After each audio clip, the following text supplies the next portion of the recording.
बातें उभर करके हम लोगों के बीच में आई और हम उसी रास्ते पर चल करके हम लड़ाई लड़ रहे हैं इस समाज को एक नए समाज बनाने के लिए, एक इंसान से एक नया इंसान बनाने के लिए जिसमें शोषक नाम का चीज न रहे।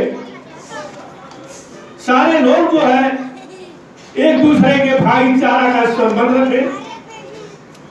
जो हमारे महापुरुषों ने एक संदेश दे के गया, उसी संदेश पर आज हम लोग एक एक करके जो है कमर कस करके आज लड़ाई लड़ रहे हैं।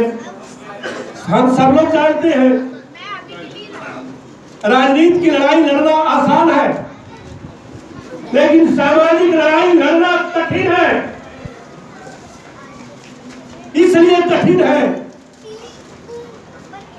कि जो हजारों वर्षों से हमारे अर्जक, चाहे बच्चा हो चाहे बूढ़ा हो, जो उसके मस्तिष्क में डाल दिया गया है, उसको निकालना आसान नहीं है। तमाम बातें आई।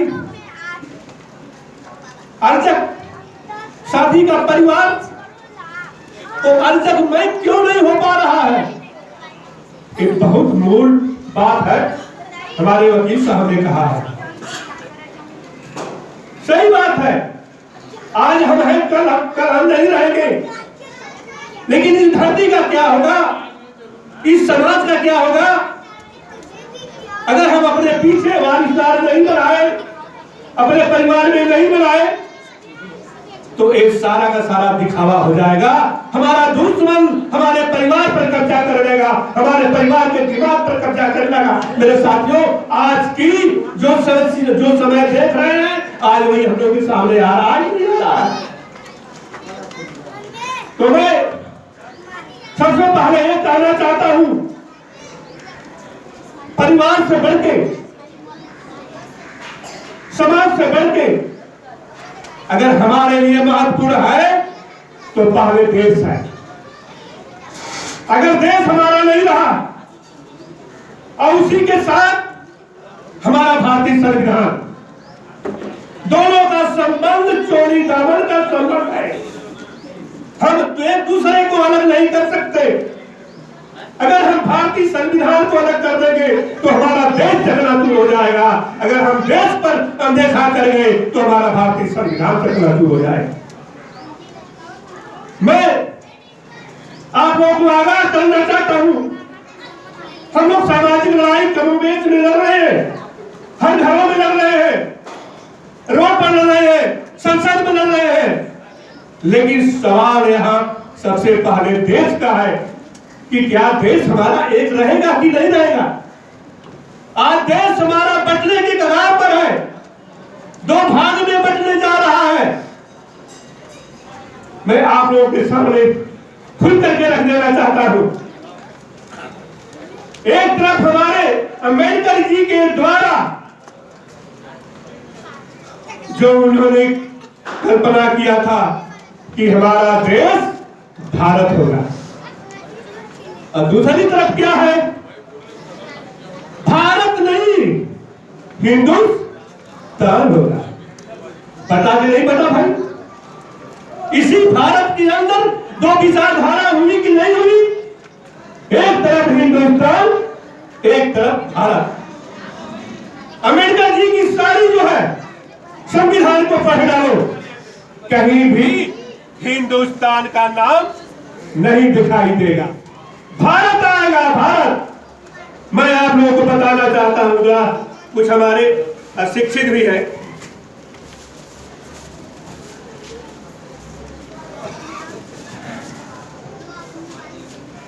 ये देखो, ये देखिए मेरे हाथ में ये माला है ना,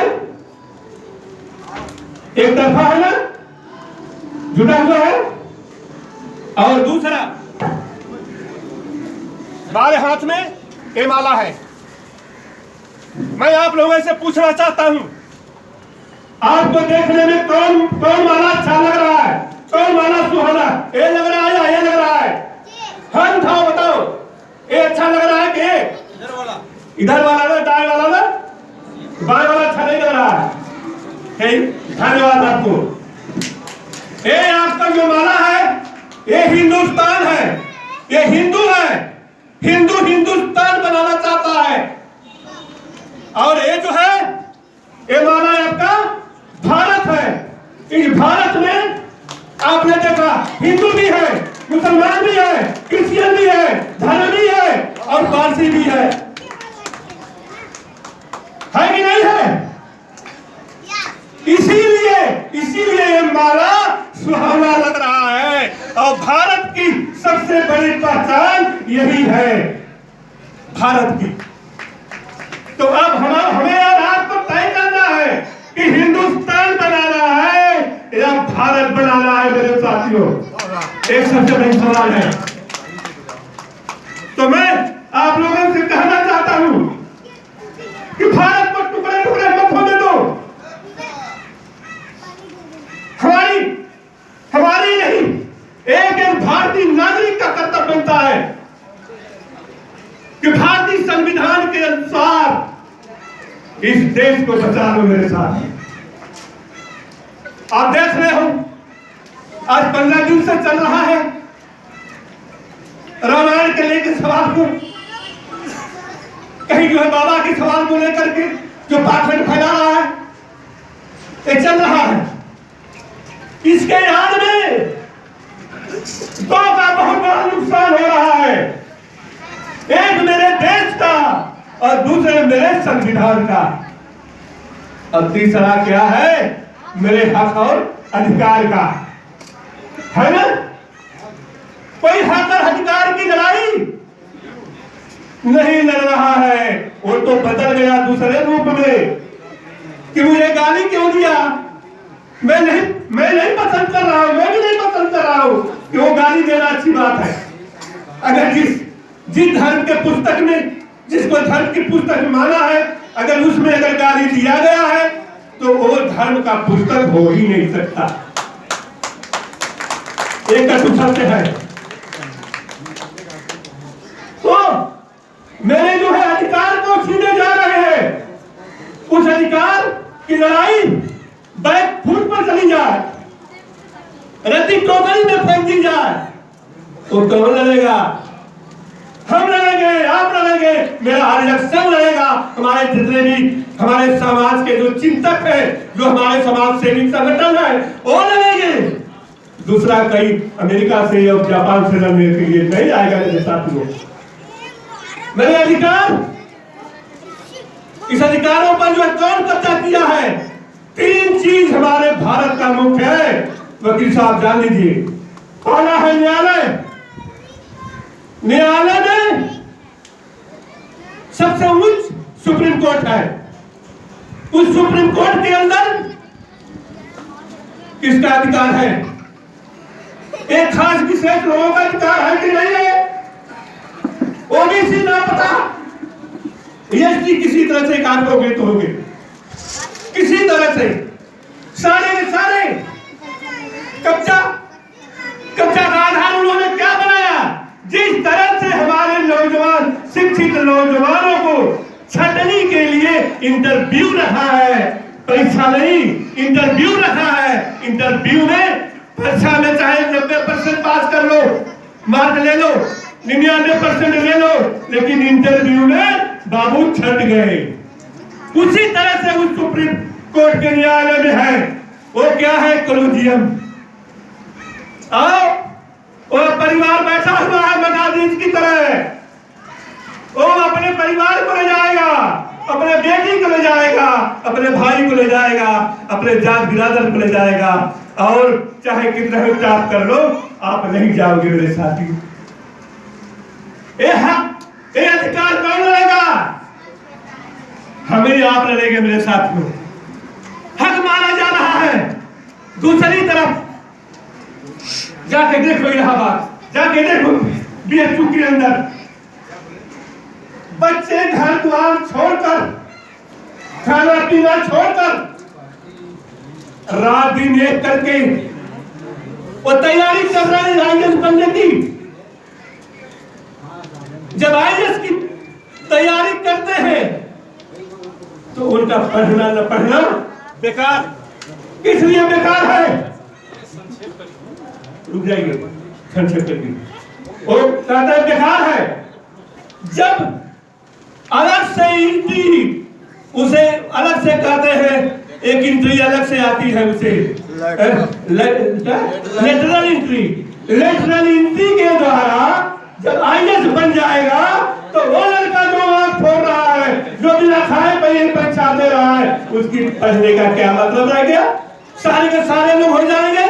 340 में बता रहा हूं, इन शासनकाल में 340 अभी हाल में वो लेटरल एंट्री के द्वारा आईएएस बना दिए गए। हम लोग कट गए, सारे लोग कट गए। आईएएस की बात हुई, अब आ जाइए तीसरा बात में प्रोफेसर की बात मैं करता हूँ। पहले तो जो केंद्रीय विश्वविद्यालय है, तेरे पॉइंट पर सबको छांटने की कोशिश किया कि तेरे पॉइंट पर एक भी एससी एसटी और ओबीसी का आदमी प्रोफेसर न बनने पाए।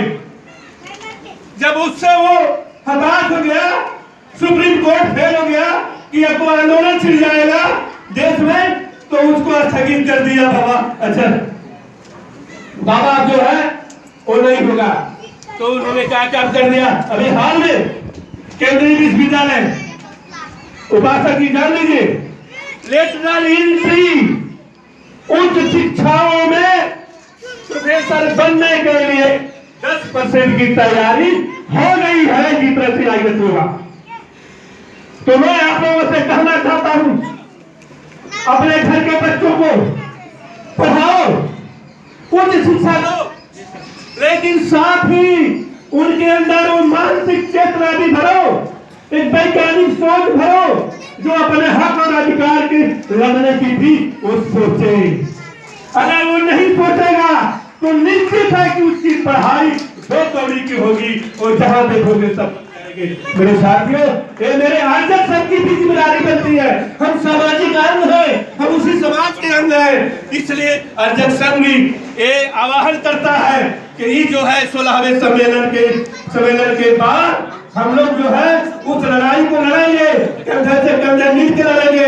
हम जो अपने हक अधिकार छोड़ेंगे नहीं। इसी के साथ मैं अपनी बात समाप्त करता हूँ, क्योंकि पीछे से बार बार आ रहा है। मैं आप लोगों को धन्यवाद देते हुए जय अर्जक, जय भारत।